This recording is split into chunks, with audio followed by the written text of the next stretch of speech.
मामले पर वैश्विक स्तर पर स्थिति व्यवहारिक रूप से बिल्कुल अलग है।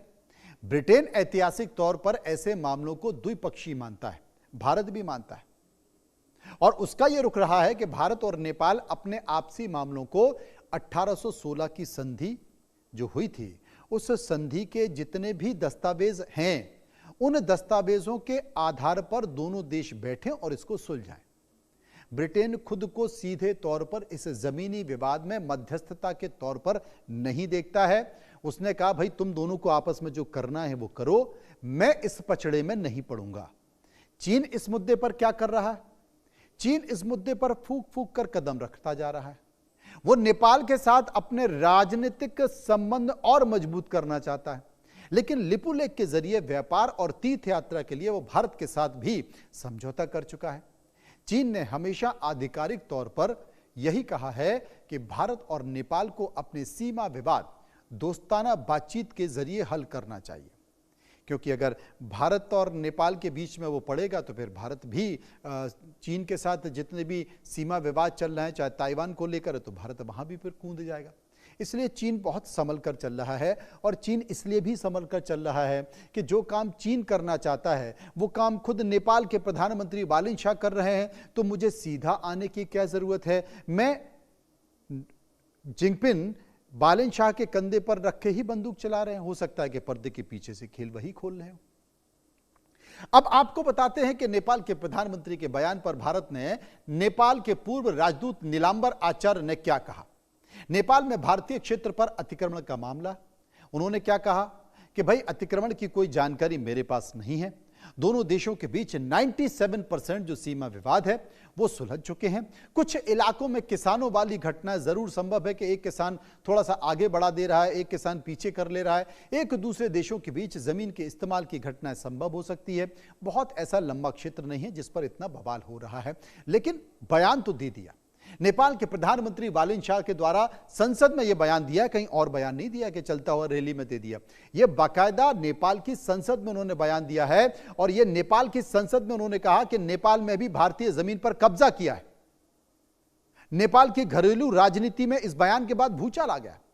विपक्ष ने सीधे तौर पर प्रधानमंत्री को चुनौती दे दी है कि वे संसद के सामने इसके पुख्ता ऐतिहासिक दस्तावेज रखें, सबूत रखें। नेपाल ने भारत की कौन सी जमीन पर कब्जा किया है? उन्होंने कहा कि बिना सबूत के ऐसा बयान देकर प्रधानमंत्री ने सीमा विवाद पर भारत के सामने नेपाल के पक्ष को कमजोर कर दिया है। बालिन के बयान के बाद भूचाल आ गया है। नेपाल के विपक्ष में लगातार उनके खिलाफ अब विरोध प्रदर्शन कर रहा है, क्योंकि देश हित के खिलाफ और बचकाना बयान दिया गया है। बयान विपक्ष के सांसद ने नेपाली कांग्रेस के कड़ा रुख अपनाया है, और CUN यानी कि UML का कड़ा रुख है। पूर्व विदेश मंत्रियों ने कड़ा रुख अपना दिया है, वहीं संसदीय रिकॉर्ड से बयान हटाने की भी मांग करती है। नेपाली कांग्रेस की बासना थापा और रमेश मल्ला का हंगामा हुआ है। विपक्ष ने माफी की मांग कर दी है। पूर्व विदेश मंत्री प्रदीप जाबली सहित कई वरिष्ठ नेताओं की मांग है। यह कहा है कि देश की संप्रभुता को ठेक पहुंचाने वाला बयान दिया गया है। पूर्व राजनयिकों ने भी बालिन की आलोचना की है। नेपाल ने कभी भारत की जमीन कब्जाई है, ऐसा कोई रिकॉर्ड नहीं है। असल में बालिन शाह जब प्रधानमंत्री बने तो उनके ऊपर दबाव पड़ा कि भाई बहुत सारी जमीन भारत ने दबा ली है, आप उसको छुड़वाने का प्रयास कीजिए। तो उन्होंने कह दिया कि अगर भारत ने हमारी जमीन कब्जा ली है तो हमने भी भारत की बहुत सारी जमीन कब्जा ली है। अब नेपाल के जितने भी पॉलिटिकल लीडर है वो कहते हैं कि इससे नेपाल का जो मुद्दा था वो कमजोर हो गया, आपने भारत को मौका दे दिया। अब इसी को लेकर वहां पर बवाल चल रहा। लेकिन प्रधानमंत्री के बयान के बाद, बालिन शाह के बयान के बाद नेपाल और भारत के बीच जो कूटनीतिक तनाव है वो बढ़ गया है।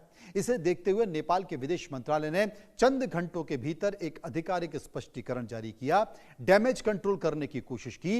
विदेश मंत्रालय के प्रवक्ता लोक बहादुर पडोले क्षेत्री ने सफाई दी कि प्रधानमंत्री ने अतिक्रमण या कब्जे शब्द का मतलब कोई आधिकारिक या सैन्य कब्जा नहीं बोला है। उनका तात्पर्य सिर्फ सीमा पर रहने वाले आम नागरिक द्वारा एक दूसरे की जो खेती की जमीन है उसके इस्तेमाल करने को लेकर था। यानी कि 10 गजा, यानी कि नो मैंस लैंड की तकनीकी हकीकत को समझिए कि आखिर वो है क्या। मंत्रालय ने स्पष्ट किया कि भारत और नेपाल के बीच कई सीमावर्ती इलाके नदी के बहाव से तय होते हैं। फिक्स्ड बाउंड्री प्रिंसिपल के कारण कई बार नदियां अपना रास्ता बदल देती हैं, जिससे बॉर्डर पिलर गायब हो जाते हैं। कहा यह भी जा रहा है कि दोनों तरफ से किसान खेती कर रहे हैं। तकनीकी कमेटियों की स्टडी का हवाला देते हुए मंत्रालय ने यह भी कहा कि सीमा पर ऐसी स्थिति है जहां भारत की कुछ जमीन कूटनीतिक रूप से नेपाल की तरफ आ जाती है, तो वहां नेपाली नागरिक खेती या निवास करने लगते हैं। ठीक ऐसा ही भारतीय नागरिकों द्वारा भी सीमा पार आ जाने के कारण होता है। प्रधानमंत्री इसी तकनीकी हकीकत का जिक्र कर रहे थे।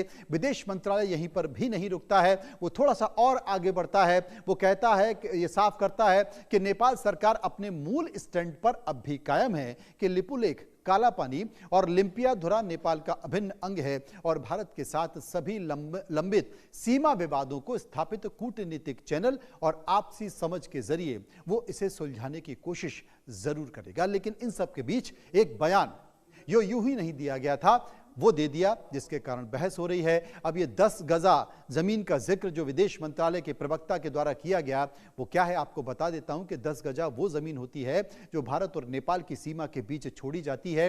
ये जमीन ना भारत की मानी जाती है ना नेपाल की मानी जाती है। इसका जो मकसद होता है वो दोनों देशों के बीच सीमा बनाए रखना होता है।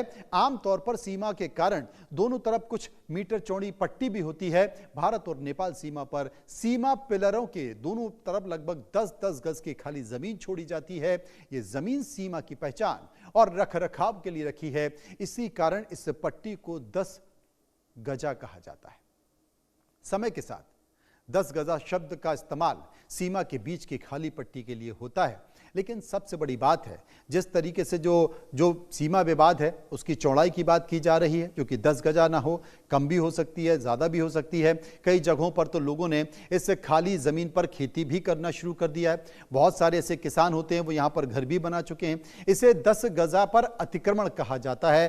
क्रॉस बॉर्डर ऑक्यूपेशन का मतलब यही होता है कि सीमा के पास रहने वाले कुछ लोगों की ज़मीन एक देश में है, लेकिन उसका उपयोग दूसरे देश के लोग कर रहे हैं। और इसीलिए विदेश मंत्रालय के प्रवक्ता ने जो बयान दिया है वो इसे सफाई के तौर पर बयान माना गया है। और उन्होंने कहा था कि प्रधानमंत्री के कहने का मतलब वो नहीं था जो किया जा रहा है, जिसे विपक्ष मुद्दा बना रहा है। वो विवाद सिर्फ 10 गजा जमीन के अतिक्रमण का था, लेकिन ये पूरा सीमा विवाद 210 साल पुराना है।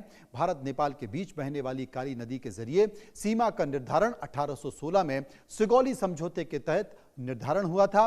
काली नदी के पश्चिम इलाके को भारत माना गया, वहीं पूर्व इलाके को नेपाल का हिस्सा माना गया। लेकिन पहाड़ी नदी होने के चलते इसकी 2 धाराएं हैं जो आगे जाकर एक हो जाती हैं, मिल जाती हैं। भारत का पूर्वी धारा को काली नदी का उद्गम स्थल भी माना जाता है, वहीं नेपाल पश्चिम धारा को नदी के रास्ते में हर साल कुछ ना कुछ बदलाव होता रहता है। इसलिए भी सीमा के सटीक निर्धारण में दिक्कत होती है, लेकिन वही दिक्कत वो बड़ी समस्या ना बन जाए, मूल कारण ना बन जाए। भारत के लिए बहुत ज़रूरी रणनीतिक क्षेत्र है। उत्तराखंड के पिथौरागढ़ में ये मौजूद है, जहां पर काला पानी भारत के लिए रणनीतिक तौर पर बेहद अहम माना जाता है, क्योंकि मानसरोवर के लिए जो तीर्थ यात्रा है मानसरोवर की, वो तीर्थ यात्रा लिपुलेख दर्रे से होकर ही गुजरती है और यहीं से चीनी सेना पर भी नजर रखना आसान होता है। इसलिए चीन इसे लेकर नेपाल को उकसाता रहता है। 1962 के युद्ध के बाद लिपुलेख दर्रा बंद कर दिया गया था। हालांकि 2015 में भारत और चीन समझौते के बाद इसे दोबारा खोलने पर सहमत हुआ। इसे 2020 में भारत ने कैलाश मानसरोवर यात्रा को आसान बनाने की कोशिश की। पिथौरागढ़ से लेकर लिपुलेख दर्रे तक 80 किलोमीटर की सड़क भी बना दी गई। जून 2020 में नेपाल की संसद ने एक नक्शा भी मंजूर किया। इसमें इन दोनों को नेपाल का हिस्सा बताया गया। उस वक्त भी भारत ने दावा किया था कि नेपाल जो दावा कर रहा है वो ऐतिहासिक तथ्यों और सबूतों पर आधारित नहीं है, इसे स्वीकार नहीं किया जा सकता है और नेपाल ने जो नक्शे में इस इलाके को लिया है उसे नक्शा सुधारना चाहिए। लेकिन यह भी समझने की जरूरत है कि भारत और नेपाल के बीच जो ऐतिहासिक रिश्ते रहे हैं वो रोटी बेटी के रहे हैं। दोनों देशों के बीच खुली सीमाएं हैं, इसलिए रोटी बेटी का रिश्ता कहा जाता है। लेकिन हिमालय के कुछ इलाकों में अब तनाव बढ़ रहा है। रोटी बेटी का रिश्ता, भारत नेपाल सीमा लगभग 1751 किलोमीटर की खुली सीमा है। दोनों देश आपस में सहमति से रखते हैं। लाखों नेपाली भारत में काम करते हैं। यहां तक कि भारतीय सेना में भी गोरखा रेजिमेंट दोनों रिश्तों का प्रतीक है। व्यापार और धार्मिक संबंध बेहद पुराने हैं, लेकिन बावजूद इसके बालेन शाह अगर इस तरह का जिक्र कर रहे हैं तो यह नेपाल के लिए ठीक नहीं है। विवाद की जड़ असल में 19वीं सदी में आती है, तब जब अंग्रेज और नेपाल आमने सामने थे। युद्ध खत्म हुआ, विवाद की नींव पड़ गई और यहीं से शुरू हुआ सुगौली संधि की कहानी। अंग्रेज और नेपाल युद्ध में 1814 और 16 की बात मैं कर रहा हूं, जहां पर एंग्लो नेपाल युद्ध हुआ। ब्रिटिश इंडिया जो कि अंग्रेज थे, उनकी कंपनी ने नेपाल से लड़ाई लड़ी। युद्ध के बाद सुगौली संधि हुई। 1816 की संधि से सीमाएं तय हुई और नदी के वास्तविक उत्पत्ति पर मतभेद शुरू हुआ और यहीं से विवाद शुरू हो गया। लेकिन यकीन मानिए, बालेन शाह अगर इस तरह का बयान दे रहे हैं तो उस बयान के पीछे यह समझने की जरूरत भी है कि कहीं डीप स्टेट तो नहीं, क्योंकि नेपाल में जेनजी का जो आंदोलन हुआ, उस आंदोलन के बाद वहां की सत्ता पलटी और सत्ता पलटने के बाद वहां पर जिस तरीके से बालेन शाह प्रधानमंत्री के तौर पर नजर आए, ये ठीक वैसी ही स्थिति थी जैसी कि बांग्लादेश में देखी जा रही है। बांग्लादेश में भी भारत के खिलाफ लगातार इसी तरह के संकेत आ रहे हैं। अब वही तरह के संकेत नेपाल से भी नजर आ रहे हैं और चीन पर्दे के पीछे बैठकर इस पूरे खेल को देख रहा है और अमेरिका में बैठा डीप स्टेट कहीं इस खेल में बड़ा सहयोग तो नहीं कर रहा है। यह अपने आप में एक बड़ी बात है। तो तमाम सारी चीजों के बीच बहुत सारे विवाद हैं। नेपाल का इतिहास इस विवाद से जुड़ा हुआ है। गोरखा साम्राज्य के विस्तार ने सीमाएं बदली हैं। अंग्रेजों से हार के बाद नेपाल सिमटा है और यहीं से आधुनिक सीमा की शुरुआत हुई। गोरखा साम्राज्य तेजी से फैला। इसके साथ साथ कुमायूं, गढ़वाल तक ये प्रभाव रहा है। अंग्रेजों से युद्ध ने नेपाल पीछे हटा, लेकिन सुगौली संधि से सीमाएं तय हो गई। कई इलाके ब्रिटिश भारत में गए, आधुनिक नेपाल का स्वरूप बना। सीमा विवाद की ऐतिहासिक नींव पड़ गई और इस ऐतिहासिक नींव के कारण लंबे समय तक ये शांत रहा। ऐसा नहीं है कि पहली बार नेपाल ने यह दावा किया, ऐसा नहीं है कि नेपाल ने नक्शे के तौर पर भी दावा किया। बड़ा कदम नेपाल ने तब उठाया जब राजनीतिक बयान से हटकर इसे संवैधानिक मान्यता भी दे दी गई। यहीं से विवाद का स्थायी रूप शुरू हुआ। नेपाल ने नया आधिकारिक नक्शा भी जारी कर दिया अपने देश का। संसद ने संवैधानिक तौर पर इसकी मंजूरी भी दे दी और लिम्पियाधुरा को नेपाल का बाकायदा हिस्सा बताया गया। भारत ने इस नक्शे का विरोध किया। भारत ने इस नक्शे को स्वीकार नहीं किया। कूटनीतिक विरोध दर्ज हुआ।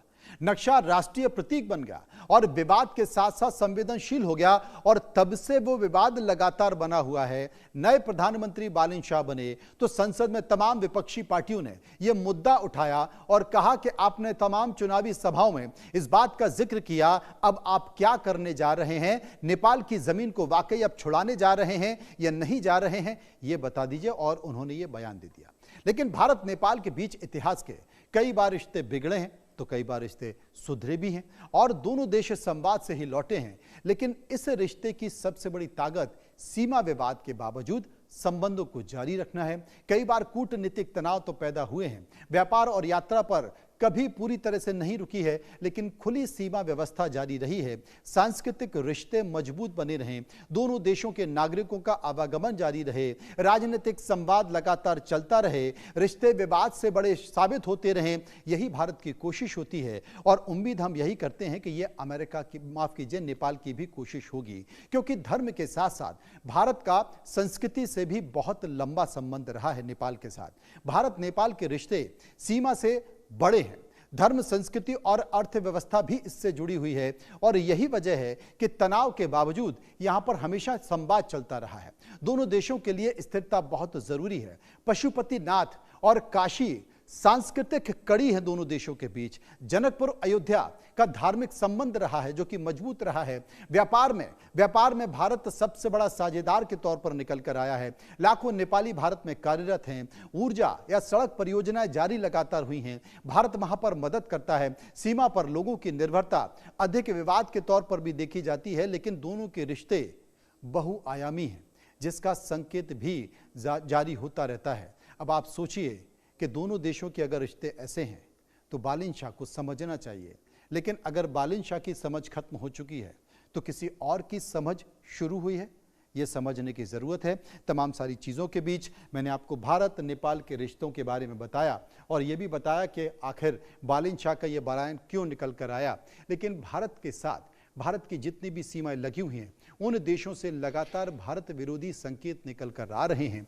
इसके लिए भारत को भी सतर्क रहना होगा, अलर्ट रहना होगा। इसलिए समझिए.com में इस विषय को लेकर मैं आया था। फिलहाल इतना ही। नमस्कार।